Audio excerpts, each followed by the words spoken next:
வணக்கம். இன்று பரிசுத்த வேதாகமத்திலிருந்து நான் உங்களுக்காக ஒரு வார்த்தையை பகிர்ந்து கொள்ள விரும்புகிறேன். அது என்ன என்றால், ஆதாம் ஏவாள். ஏவாள் என்ன பாவம் செய்தாள் என்பதை நீங்கள் அனைவரும் அறிவீர்கள். ஆனால் ஏவாளுக்கோ அந்த பாவம் அவளுக்கு பெரிதாக தெரியவில்லை. அவளோ பாம்பையே ஒரு காரணமாக காட்டினாள். ஆதாமோ ஏவாளை ஒரு காரணமாக காட்டினான். ஆனால் அன்பான தெய்வ பிள்ளைகளே, இந்த வார்த்தையிலிருந்து நான் உங்களுக்கு ஒரு ஆத்மீக ரகசியத்தை கூற விரும்புகிறேன். அது என்ன? ஏவாள் அன்று அந்த பழத்தை பார்த்து வஞ்சிக்கப்பட்டாள்.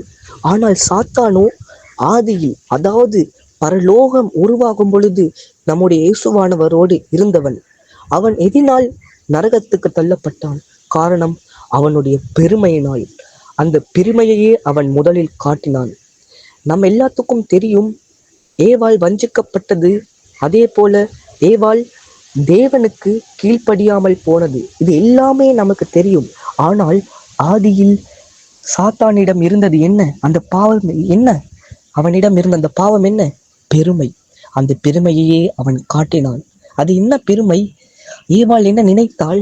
ஏவாள் தான் நினைத்தாள், தேவன் தான் நமக்கு இந்த காட்டில் உள்ள அத்தனை விருட்சங்களையும் சாப்பிட அதிகாரம் கொடுத்திருக்கிறாரே, இதையும் சாப்பிட நமக்கு அதிகாரம் கொடுக்கவில்லையே, நாம் தான் பெரிய ஆளாக இருக்கிறோமே, அத்தனையும் சாப்பிட தெரிந்த நமக்கு இது சாப்பிட தெரியாதா?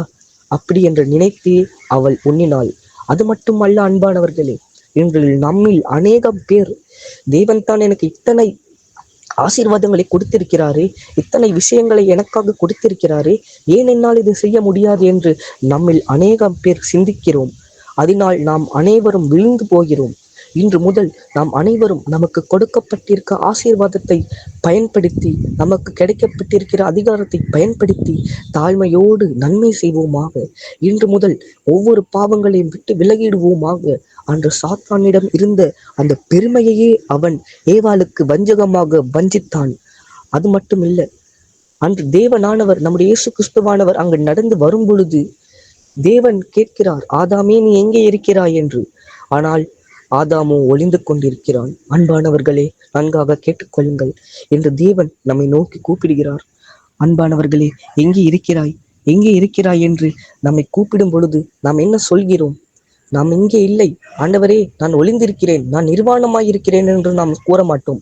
ஆண்டவரே, நான் பாவி, என்னிடம் நீங்க வராதீங்களே என்றே நாம் கூறுகிறோம். அன்று ஆதாம் கூறின வார்த்தை என்ன? நான் நிர்வாணி. இன்று நாம் கூறுகிற வார்த்தை என்ன? நான் பாவி, நான் பாவி, நான் பாவி என்பதையே நாம் கூறுகிறோம். இன்று முதல் நான் பாவி என்கிற அந்த வார்த்தையை பயன்படுத்தாமல், தேவனே, உம்முடைய அடியேன், உம்முடைய பிள்ளை, உம்முடைய ஊழியக்காரன் என்பதான அந்த வார்த்தையை பயன்படுத்துவோமாக. அன்று ஆதாமை போல நாம் ஒளிந்திருக்காமல் அவருடைய சமூகத்திற்கு முன்பதாக மண்டியிட்டு மன்னிப்பு கேட்போமாக. பாவம் என்கிற காரியத்தை விட்டு விட்டு விலகி விடுவோமாக. ஆவியானவரே நம்மை பார்த்து கொள்ள வேண்டும். அன்பான தேவ பிள்ளைகளே, இன்று முதல் தேவன் உங்கள் அனைவரையும் ஆசீர்வதிப்பாராக. ஜெபம் செய்வோமாக. அன்பான தேவன், இந்த நாளுக்காக ஸ்தோத்திரம். அன்று ஆதாமை போல நாம் ஒளிந்திருக்காமல், அன்று ஆதாம் கூறினான் நாங்கள் நிர்வாணியாக இருக்கிறோம் என்று. ஆனால் இன்று நாங்கள் கூறுகிறோம் நாங்கள் பாவி என்று. இன்று முதல் நாங்கள் பாவி என்று நாங்கள் எண்ணக்கூடாது. நாங்கள் பாவி என்று நாங்கள் எண்ணினாலும் கூட நீங்க எங்களுக்கு மன்னிப்பு கொடுக்க வேண்டும். அதற்காக நாங்கள் பாவத்தையே செய்யக்கூடாது. அதற்காக நாங்கள் பாவத்தையே நாடக்கூடாது. பாவம் என்கிற காரியத்தை விட்டு விட்டு விலக வேண்டும்.